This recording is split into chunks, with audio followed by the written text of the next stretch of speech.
So the next thing I like to tackle on this old 48 8N are the pins that hold and pivot the bucket.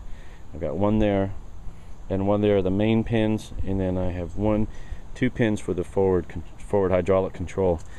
I did wrap the tractor. We've been getting quite a bit of rain here the last week and a half, and it just doesn't need to be uncovered. Here's what's going on with the bucket.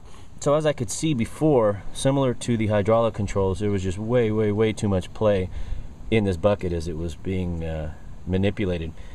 And we got crap like this where they just took a bolt and it's really woggled out this hole on both sides. We have nuts and bolts which, while structurally could potentially be strong enough, this is just some galvanized, I don't know, probably a half-inch bolt or something. The problem is that the holes have become so ovaled and oblonged and smashed that this bucket flips and flops. Check it out. That's a good washer right there. So I'm having a couple hours today to mess around with this. I'm going to get started on this project. I'm going to show you what I'm going to be turning, the kind of steel that I'm going to turn. I'm going to make 4 new pins, but before I do that, let's yank this bucket off the front of the loader here, knock these pins out. I'm pretty certain I'm going to have to take a bandsaw to that and cut that, but that's okay. That's okay. It's just worn. So let's get the bucket off and let's see exactly what we're dealing with. Well, that didn't take long. The control arms are not horrible. They're mostly round. I don't suspect I'm going to do much bushing wise to these. Let's take a look. They're not horrible. Everything in here is extremely dry. I don't think the previous owners or previous users of this tractor knew anything about lubricant. It's with an A. The oval here, this is the bottom of the ram. This one, the ram's actually pretty boogered.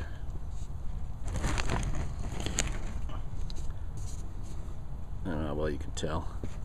The top housing's not horrible. The bottom one's in worse shape. If there's a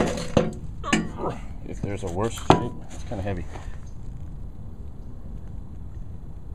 So I'm not sure what I'm going to do about the bottom one. I may leave it, I may build a bushing for it. I don't know, we're going to see. The bucket is boogered up, but I knew that. Let me get out of the light here. I knew that was going to be an issue already. So my initial plans would be to make a pin. Let's go over here. We're going to make a pin that fits well into the loader arms.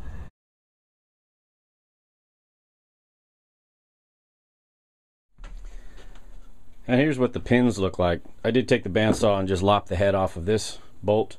I didn't ever expect to use it as a bolt again, and I just didn't want to deal with the threads. You can see the wear where the wear. This was the one on the bucket from the loader arms to the bottom of the bucket, and you can clearly see that there's a pretty significant amount of wear. See that little air. Anyway, I don't know how well you can see that on the camera, but it's worn. It's good steel though. See, that goes back in my inventory. That's a piece of something I could make a pin out of, because I'm just that way. Here's the other pin on the other side. Seriously worn. Not to the point where I felt, see how there was not a spot of grease on that thing. It wasn't worn to the point where I felt like it would fail at any given time. But it's clearly got some wear issues. So we're gonna make new ones. This particular pin here came from the top of the hydraulic ram that controlled the tilt of the bucket. You see, they just took a bolt and nut and bolt, welded the nut into the bolt, and that was drill a hole, and that's that. They made themselves an upper pin. Also experiences some pretty significant wear here. Yeah, we'll make a new one. And then here's the bolt, literally the bolt that was used from the bottom of the hydraulic ram that actually contacted the bucket. And here's what's interesting about this, and I mentioned a little earlier about, yikes, how galvanized steel, it's not rated, right? It's not even a rated bolt. But look at this. Look at how bent that bolt got. See if I can get you a better view. Well, you can probably see that without even me putting a straight edge on there.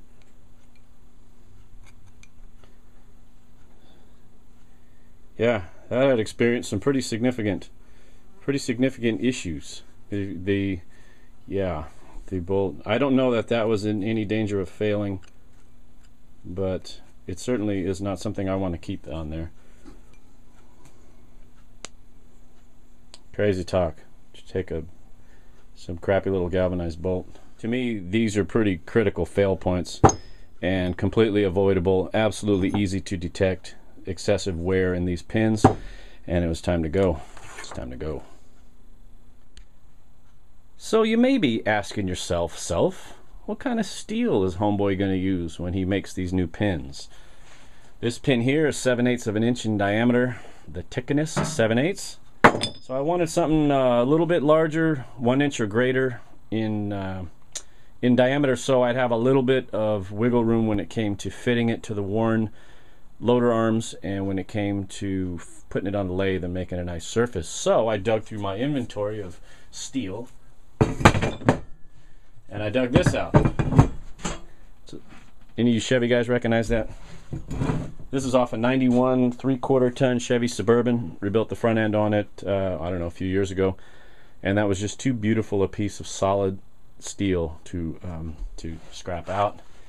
So I think this is 1 1/8. I should have measured this before the video.